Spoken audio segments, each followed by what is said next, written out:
E aí, gente, tudo bom?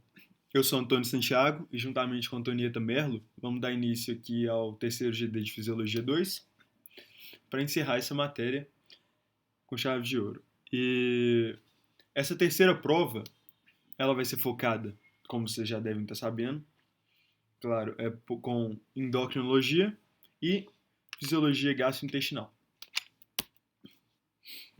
Questão 1. Paciente MM, sexo feminino, 64 anos, último parto há 30 anos. Refere cansaço, adinamia, perda de pelos com piora progressiva nos últimos anos. História obstétrica. Teve um parto com muito sangramento há 30 anos. Não amamentou.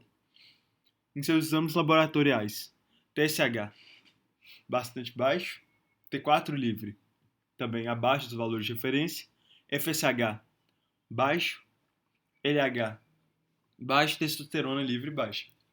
Qual o possível diagnóstico da paciente? Para falar um pouquinho dessa questão, a gente vai falar um pouco da hipófise. A hipófise é dividida em três partes: na adenohipófise, na neurohipófise e numa porção intermediária. A gente vai ver aqui na frente um pouquinho mais detalhadamente a função de cada uma dessas partes. A hipófise tem uma vascularização muito importante. E qualquer acidente que pode causar alguma vasoconstrição ou alguma alteração no fluxo sanguíneo para essa glândula pode gerar uma possível necrose da hipófise. Então, na paciente, a gente viu que ela estava com todos esses hormônios abaixo dos valores de referência. O TSH, o FSH e o LH são hormônios hipofisários. Com o TSH baixo, a gente pode pensar que o T4 livre estava aumentado, se a gente fosse pensar assim. E, em virtude disso, o TSH estaria baixo por feedback negativo, certo? Mas é o que não acontece isso. Então, a gente pode começar a perceber um hipotireoidismo secundário ou terciário, afastando um problema assim da tireoide. Como esses hormônios hipofisários estão baixos, a gente pode começar a pensar aqui num problema da hipófise e que a testosterona livre está sendo afetada, está baixa em virtude do LH baixo. A gente poderia também pensar um pouco sobre uma possível menopausa, que é o climatério, pela idade da paciente. Mas a gente desconsidera isso porque na menopausa o FSH e o LH estão altos por feedback negativo, visto que o estrógeno e a progesterona estão em valores baixos. Essa paciente, considerando essa história obstétrica de muito sangramento no parto, a gente pode pensar na síndrome de Sheehan como primeira hipótese diagnóstica. Essa síndrome está marcada aqui por uma necrose hipofisária pós-parto, decorrente da hipotensão ou choque, que ele está em virtude de uma hemorragia maciça durante ou logo após o parto. Na gestação, a mãe tem um aumento progressivo da massa dessa glândula, mas não acontece nenhuma alteração na vasculatura. Então, o que isso pode acontecer? Pode tornar essa glândula muito mais suscetível, muito mais propensa a alguma a uma necrose desse tecido por alguma alteração no fluxo sanguíneo para essa região. Então, se a mãe tem, por exemplo, durante o parto ou logo após o parto, uma hemorragia maciça, muito sangramento, como essa mãe teve, do nosso caso, ela pode estar sujeita a isso. Então, essa síndrome de Sheehan é um panhipopituitarismo, que leva, então, a uma baixa de todos os hormônios secretados pela glândula hipófise.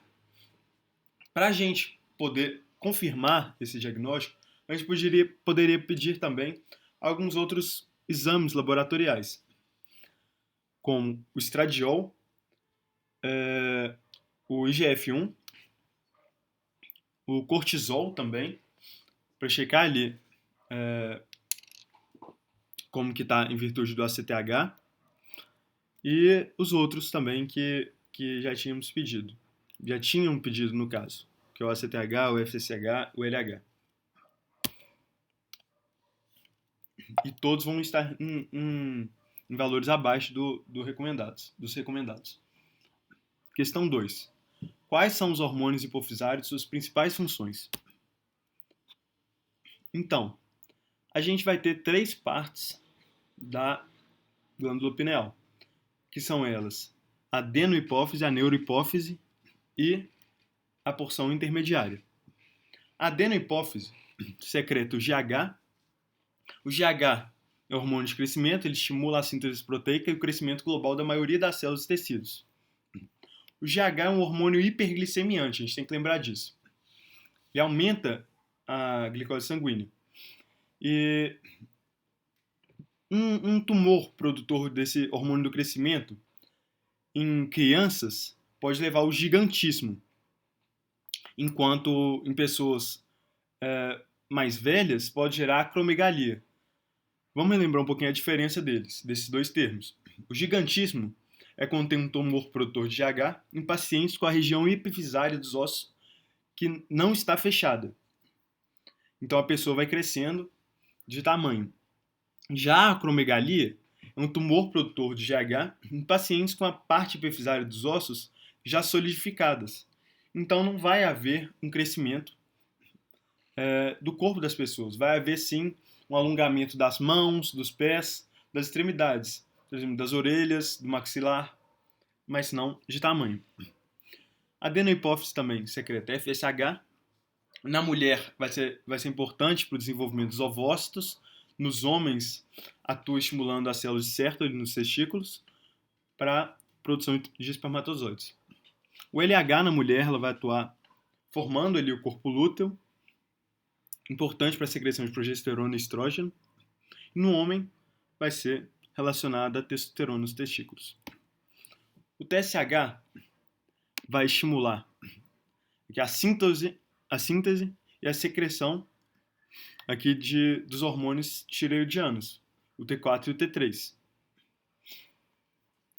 E ele está relacionado, a gente tem que pensar aqui, todos esses hormônios estão relacionados com hormônios hipotalâmicos, que vão estimular cada parte aqui da adenohipófise, que vai fazer a secreção desses hormônios. Beleza? Aqui. A prolactina. Ele vai estimular as células alveolares a sintetizar o leite. A prolactina é um hormônio que ela é inibida pela dopamina. O excesso dessa prolactina está relacionado com a inibição de hormônios sexuais, como o FSH, o LH e a testosterona. E nos homens também, o excesso de prolactina está relacionado à disfunção sexual, à impotência sexual. O ACTH é outra secreção da adenohipófise que vai estimular a produção e secreção de hormônios adrenocorticais.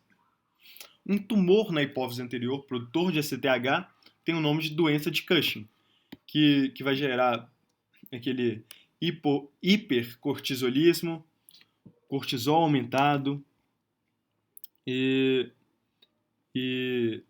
essa característica da secreção aumentada. A neurohipófise tem 2 hormônios que são armazenados nela. Ela não produz nenhum hormônio, mas ela vai armazenar e secretar hormônios que são produzidos no núcleo supraóptico e paraventricular, lá no hipotálamo. Tem a ocitocina, que ela estimula a contração das células mioepiteliais mamárias e as contrações uterinas, em parto e tudo. E a ADH, que estimula a reabsorção de água nos túbulos renais, causando aumento da pressão arterial. A porção intermediária secreta o MSH, que é o hormônio melanoestimulante, que vai estimular a produção e liberação de melanina pelos melanócitos. Aqui a gente pode ver na imagem cada um desses hormônios relacionados. Então, alguma secreção hipotalâmica vai estimular a hipófise anterior ou essa porção intermediária. e vai gerar aqui uma secreção de algum hormônio, como a gente viu aqui em cima, e isso vai agir em cada parte do organismo. Por exemplo, nos ossos, pelo hormônio do crescimento, nas mamas, prolactina, como a gente viu, interferindo na produção de leite, o LH agindo aqui nos ovários, nos testículos, o FSH nos ovários e nos testículos também, o ACTH no córtex adrenal, o TSH na tireoide, a DH nos rins e assim em diante, como vocês podem ver. Questão 3. Relaciona a tireoide, a paratireoide, calcitonina e o paratormônio e diferencia a calcitonina do paratormônio. A tireoide também é uma glândula bastante vascularizada, tem dois lobos, o esquerdo e o direito, que são separados por um istmo. Tem sua função regulada pela hipófise e o hipotálamo. Ela secreta T3, T4 e calcitonina. E na sua porção posterior, ela vai possuir uma série de outras glândulas acessórias aqui, 2 a 8 paratireoides, que vão secretar paratormônio. A calcitonina ela é importante para retirar íons cálcio do sangue e colocar nos ossos. É bom para decorar pensar que ela pode ser usada no tratamento de osteoporose, já que na osteoporose vai ter um débito de cálcio nos ossos. Então, como a calcitonina tira cálcio do sangue e coloca nos ossos, ela pode ser bastante utilizada. O paratormônio retira íons cálcio dos ossos, do intestino e dos rins, aumentando a glicemia, que vai ser o oposto aqui da calcitonina.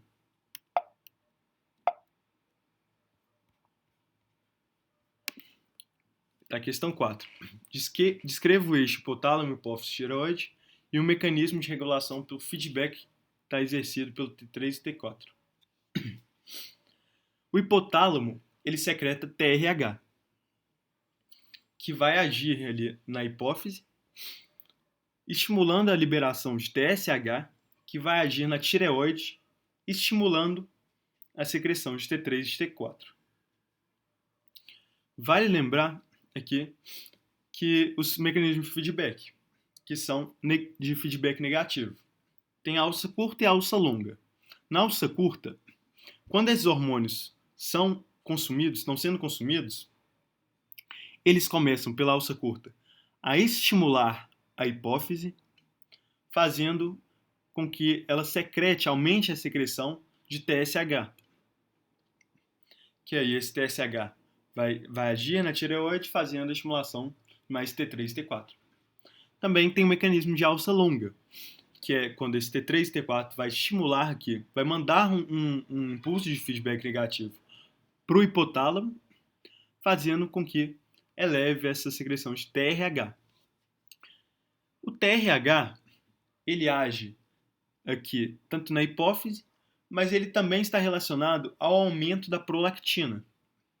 Então, num hipotireoidismo, com essa baixa de T3 e T4, por esse feedback de alça longa, negativo, vai agir ali no hipotálamo, aumentando esse TRH, como a gente pode ver aqui, esse T3 e T4 pode agir aqui no hipotálamo, aumentando esse TRH, e esse TRH pode influenciar no aumento da prolactina, tanto aqui do TSH. Questão 5. Diferencie os sintomas do hipotireoidismo e do hipertireoidismo. Aqui esse slide está bastante escrito, mas como vai ficar com vocês, também acho que pode ser um bom meio de estudo, está bastante completinho, com sintomas, e a gente preferiu deixar assim porque pode ficar meio poluído, mas dá para comparar o hipertireoidismo do hipotireoidismo, um de cada lado. O hipotireoidismo pode ser primário, secundário ou terciário. Ele é o déficit de hormônios tireoidianos.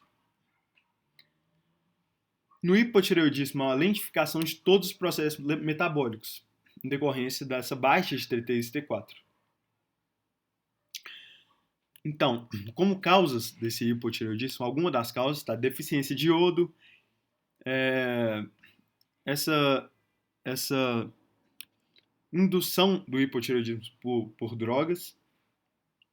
A gente tem o panhipopituitarismo, que é a deficiência completa ali da hipófise, e uma disfunção hipotalâmica. Pode levar, por exemplo, essa baixa de TRH, não estimulando aqui a hipófise, que não vai estimular também a tireoide. Os sintomas do hipotireoidismo, considerando essa lentificação de processos metabólicos, está a pele e fâneros frágeis, sonolência, desânimo, letargia, uma hipotermia, ganho de peso, constipação intestinal. Você pode ver que a maioria dos sintomas está o oposto do hipertireoidismo. Pode haver a hiperprolactinemia, como eu já tinha falado nos slides passados, que no hipotireoidismo há essa diminuição de T3 e T4. E essa diminuição de T3 e T4 vai enviar um sinal de feedback negativo para o hipotálamo, levando a um aumento do TRH. O TRH aumentado, ele está relacionado aqui, ele estimula também a prolactina. Então, no hipotireoidismo, com esse aumento dessa secreção de TRH, pode haver a hiperprolactinemia. E todos os fatores associados. A hiperprolactinemia está relacionada à redução dos hormônios sexuais, como o LH, o FSH e a testosterona. Então, está relacionada a tudo isso. Pode haver também edema de membros inferiores e facial e um coração mixedematoso com edema. Isso aqui acontece por causa da lentificação do fluxo sanguíneo, a lentificação também da condição cardiovascular e aumento da resistência periférica total, refletindo no aumento da pressão diastólica.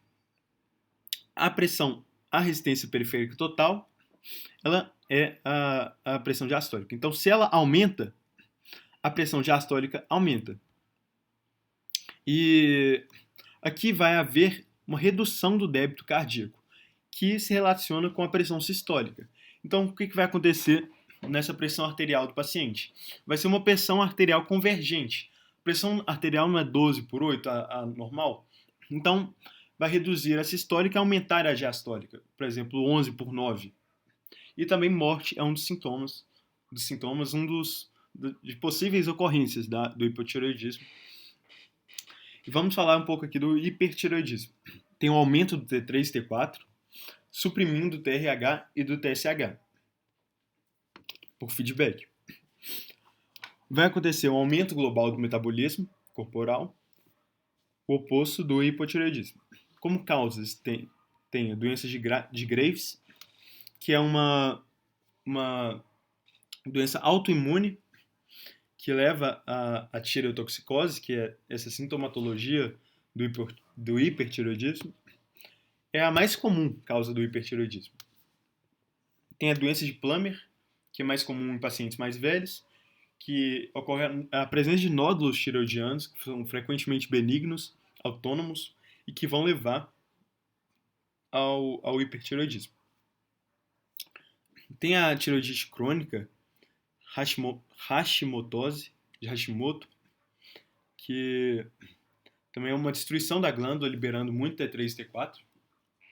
E também tem a contaminação por iodados, o uso inadequado de hormônios tireoidianos, que muitas vezes são utilizados inadvertidamente em pessoas em busca de emagrecimento e pode levar a todos esses sintomas.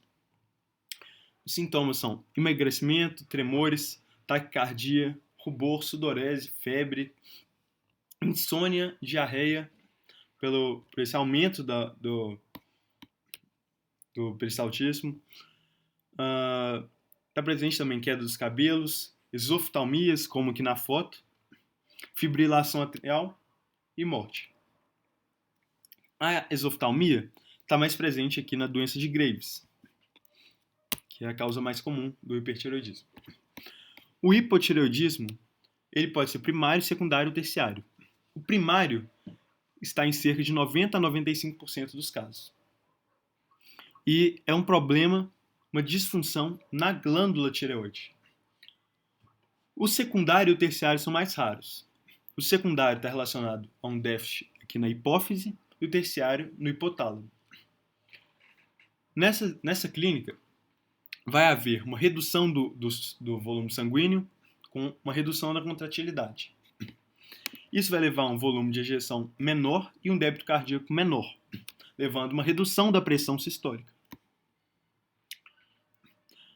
Vai haver um aumento da resistência vascular sistêmica, levando ao aumento da pressão arterial diastólica. Vai haver um aumento também da permeabilidade capilar e uma efusão pericárdica, levando aquele coração mixedematoso, como a gente viu. Questão 6. Diferencie a insuficiência suprarrenal primária da secundária e cite suas características. Então, na insuficiência adrenal primária, como possíveis causas, está uma destruição ali na glândula mesmo, uma destruição anatômica da glândula. Vai haver uma falência metabólica na produção hormonal, já que está havendo essa destruição, claro. E pode ser também por uma presença de anticorpos bloqueadores de ACTH. Essa insuficiência adrenal primária é característica da doença de Addison.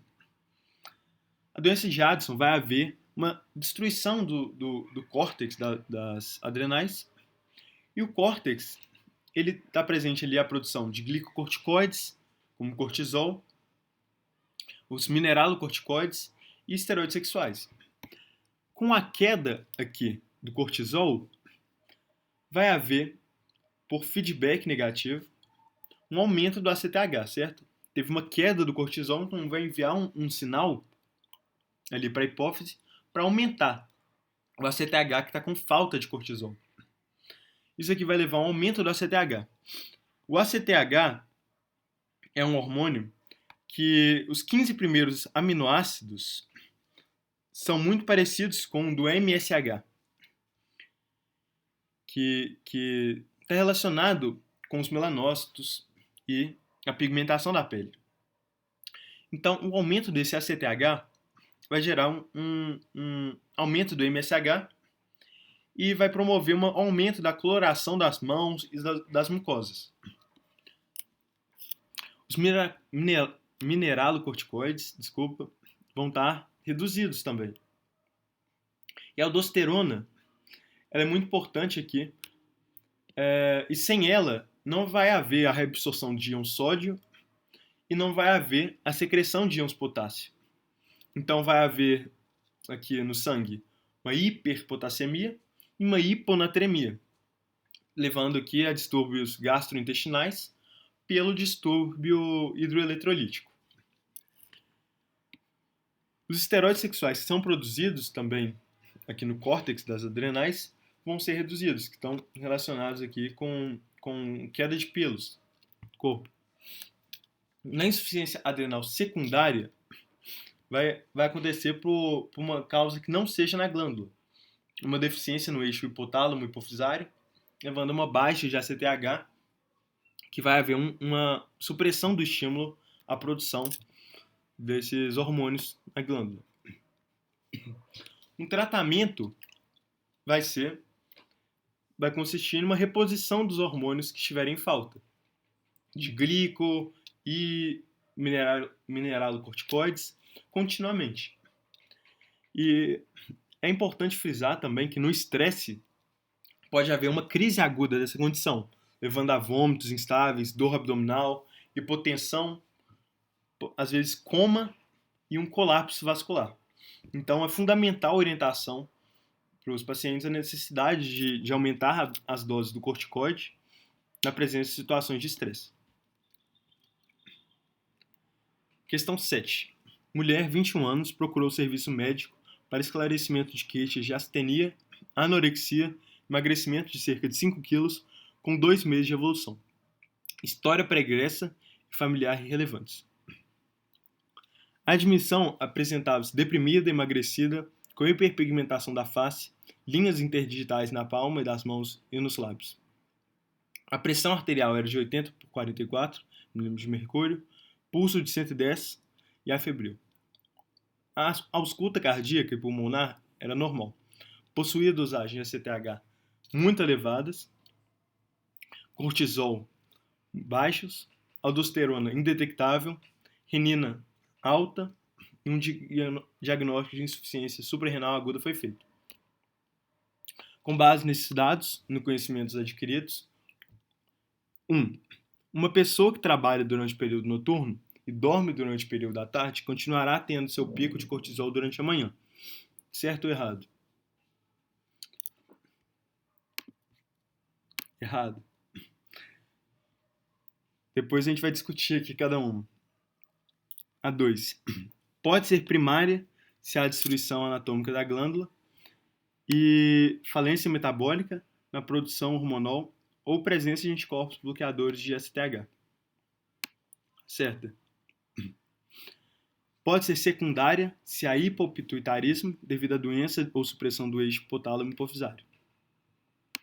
Certo, como a gente acabou de ver, né? 4. O ACTH, formado pela hipófise anterior, é o fator mais importante na regulação da secreção de aldosterona. Errado. Para falar disso, a gente vai discutir um pouco do cortisol.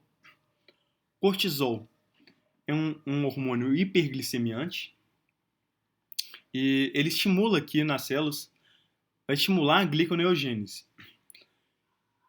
Ele reduz a utilização celular de glicose e reduz também a síntese de proteínas e aumenta o catabolismo, com exceção dos hepatócitos, que vai aumentar aqui a síntese de proteínas e vai aumentar também, em virtude disso, o aumento de transporte de aminoácidos para os hepatócitos. Ele aumenta a mobilização de ácidos graxos e vai aumentar a sua utilização como energia, em vez da glicose. Por isso ele vai ser hiperglicemiante. Ele possui um efeito anti-inflamatório e vai impedir o desenvolvimento da inflamação, provocando aqui sua resolução. Os níveis plasmáticos desse hormônio vai acontecer normalmente 1 hora antes de acordar. E que esse hormônio vai ser secretado. Então, independente do horário. Então, aqui podemos ver as duas incorretas e as duas certas aqui. A aldosterona, ela aumenta a reabsorção tubular renal de sódio e a secreção de potássio, como já tinha falado aqui nos slides passados. O ACTH ele não vai representar um efeito muito grande nesse controle da secreção de aldosterona. E os efeitos dela mais importantes estão aqui na concentração de íons potássio e no sistema renina-angiotensina.